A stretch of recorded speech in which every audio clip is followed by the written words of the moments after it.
Good morning and नमस्कार दोस्तों, स्वागत है आप सभी का आपके अपने YouTube channel GK search engine पर। तो दोस्तों आज है 19 अप्रैल और 19 अप्रैल से रिलेटेड राजस्थान करंट अफेयर्स के जितने भी इंपॉर्टेंट क्वेश्चन हैं उन सभी को हम इस वीडियो में डिस्कस करने वाले हैं।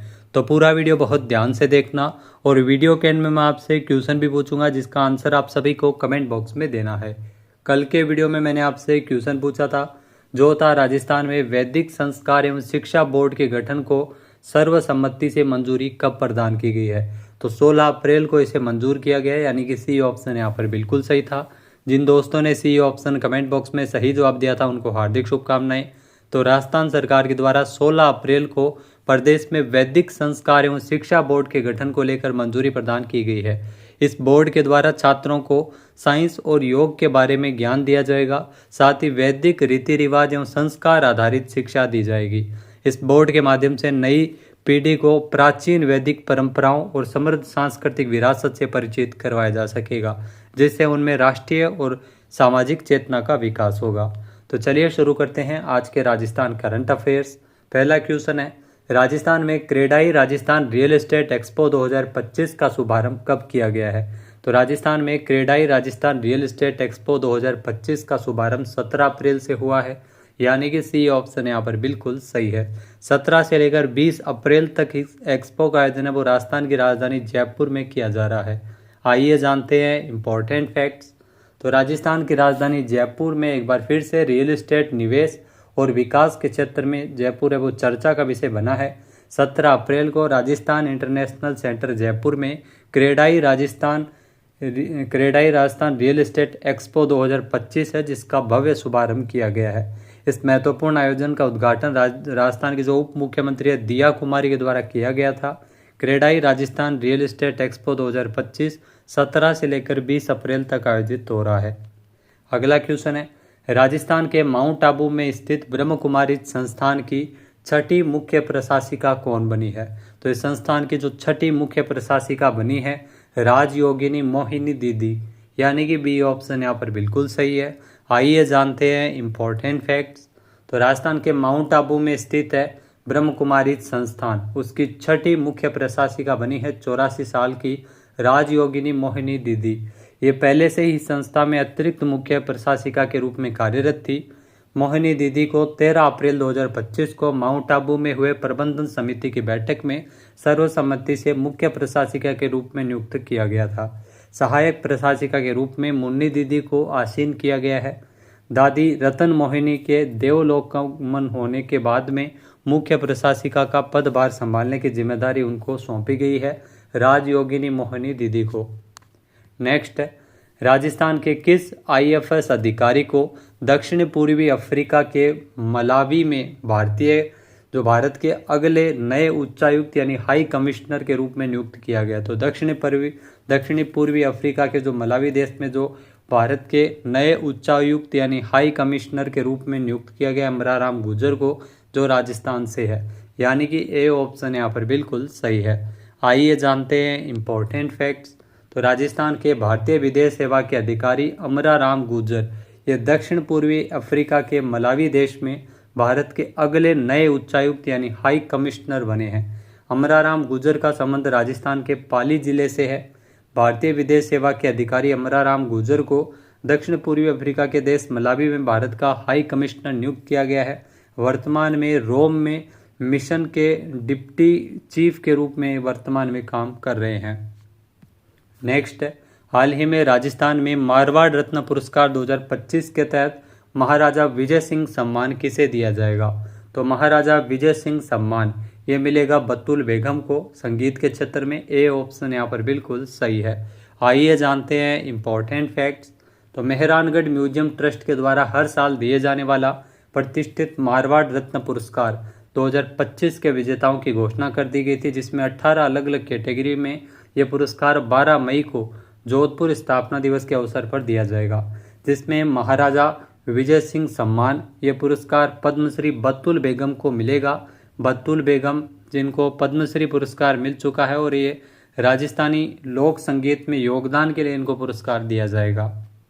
अगला क्वेश्चन है, जयपुर राजघराने के ब्रिगेडियर सवाई भवानी सिंह की मोम की प्रतिमा कहाँ लगाई जाएगी? जी हाँ दोस्तों, जयपुर राजघराने के ब्रिगेडियर सवाई भवानी सिंह की जो मोम की प्रतिमा है, आप देख सकते हैं, ये प्रतिमा नाहरगढ़ वैक्स म्यूजियम जो कि राजस्थान के जयपुर में है, वहाँ पर इस प्रतिमा को स्थापित किया जाएगा। आइए जानते हैं इम्पोर्टेंट फैक्ट्स। तो जयपुर राजघराने के गौरव और महावीर चक्र विजेता ब्रिगेडियर सवाई भवानी सिंह की मोम की प्रतिमा अब नाहरगढ़ में स्थित जयपुर वैक्स म्यूजियम में लगाई जाएगी। उनकी 14वीं पुण्यतिथि के अवसर पर 16 अप्रैल को प्रतिमा के क्ले फेस का फर्स्ट लुक जारी किया गया था। यह स्टैचू म्यूजियम के रॉयल दरबार सेक्शन का हिस्सा होगा, जहां पहले से ही राजस्थान के ऐतिहासिक राजाओं की प्रतिमाएं लगी हुई है।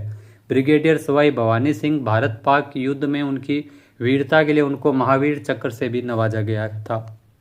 नेक्स्ट है, राजस्थान क्रिकेट संघ की पुरस्कार समिति के द्वारा 2024-25 के पुरुष वर्ग के लिए हनुमंत सिंह अवार्ड सीनियर वर्ग में किसे मिला है? तो पुरस्कार सीनियर वर्ग में मिला है महिपाल रोमरोर को, यानी कि सी ऑप्शन यहाँ पर बिल्कुल सही है। आइए जानते हैं इम्पोर्टेंट फैक्ट्स। तो राजस्थान क्रिकेट संघ यानी RCA ने साल 2024-25 के पुरुष वर्ग और महिला वर्ग के लिए 25 मार्च को कई अवार्ड प्रदान किए गए थे, जिसमें पुरुष वर्ग में महिला वर्ग के लिए अलग अलग पुरस्कार है वो राष्ट्रीय टूर्नामेंट में सर्वश्रेष्ठ प्रदर्शन करने वाले खिलाड़ियों को दिया गया है, जिसमें हनुमंत सिंह अवार्ड है वो सीनियर वर्ग में पुरुष वर्ग के लिए महिपाल लोमरोर को मिला है, वही महिला वर्ग के लिए सुमन मीणा को यही पुरस्कार मिला है। इसमें प्रशस्ति पत्र और 51,000 रुपये की पुरस्कार राशि दी जाती है। अगला क्वेश्चन है, राजस्थान में वर्षा जल सहेजने की परंपरा को पुनर्जीवित करने के उद्देश्य से राजस्थान सरकार के द्वारा कौन सा अभियान चलाया जा रहा है? तो राजस्थान में कर्म भूमि से मातृभूमि नामक अभियान है वो चलाया जा रहा है, यानी कि सी ऑप्शन इस क्वेश्चन का बिल्कुल सही है। आइए जानते हैं इम्पोर्टेंट फैक्ट्स। तो दोस्तों, राजस्थान में मुख्यमंत्री भजनलाल शर्मा की पहल पर वर्षा जल सहेजने की परंपरा को पुनर्जीवित करने के लिए कर्म भूमि से मातृभूमि नामक अभियान शुरू किया गया है। इस अभियान के अंतर्गत राज्य सरकार भामाशाहों और प्रवासी राजस्थानियों को साथ लेकर ग्रामीण क्षेत्रों में रिचार्ज सॉफ्ट परियोजनाओं का निर्माण करवाने जा रही है। यह अभियान जल संचयन में जन भागीदारी सुनिश्चित करने के लिए कैच द रेन अभियान से प्रेरित है। शुरुआती स्तर पर इस अभियान के अंतर्गत अगर बात करें तो सिरोही, पाली, जोधपुर, भीलवाड़ा, झुंझुनू और जयपुर जिलों में कार्य प्रारंभ कर दिए गए हैं। अगला क्वेश्चन है, राजस्थान हाईकोर्ट ने सामाजिक बुराइयों की रोकथाम के लिए कितने सदस्य आयुक्त आयोग का गठन किया है? तो इसमें ध्यान रखना 5 सदस्य के लिए जो आयुक्त आयोग बनाया गया है राजस्थान हाईकोर्ट के द्वारा, जो सामाजिक बुराइयों की रोकथाम के लिए राजस्थान में एक आयोग का गठन किया गया है। बी ऑप्शन यहाँ पर बिल्कुल सही है। आइए जानते हैं इम्पोर्टेंट फैक्ट्स। तो राजस्थान हाईकोर्ट ने सामाजिक बुराइयों की रोकथाम के लिए 5 सदस्यीय आयुक्त आयोग का गठन किया है। इसमें 4 तो वकील है और एक सामाजिक कार्यकर्ता शामिल है। वकील की अगर बात करें तो एडवोकेट रामोतार सिंह चौधरी, एडवोकेट भागीरथ राय बिश्नोई, एडवोकेट शोभा प्रभाकर, एडवोकेट देवकीनंदन व्यास और सामाजिक कार्यकर्ता महावीर कांकरिया शामिल है। इस सदस्य सामाजिक बुराइयों की रोकथाम के लिए विभिन्न गांवों का दौरा करते हुए हकीकत का पता लगाएंगे और रिपोर्ट तैयार कर उच्च न्यायालय को सौंपेंगे।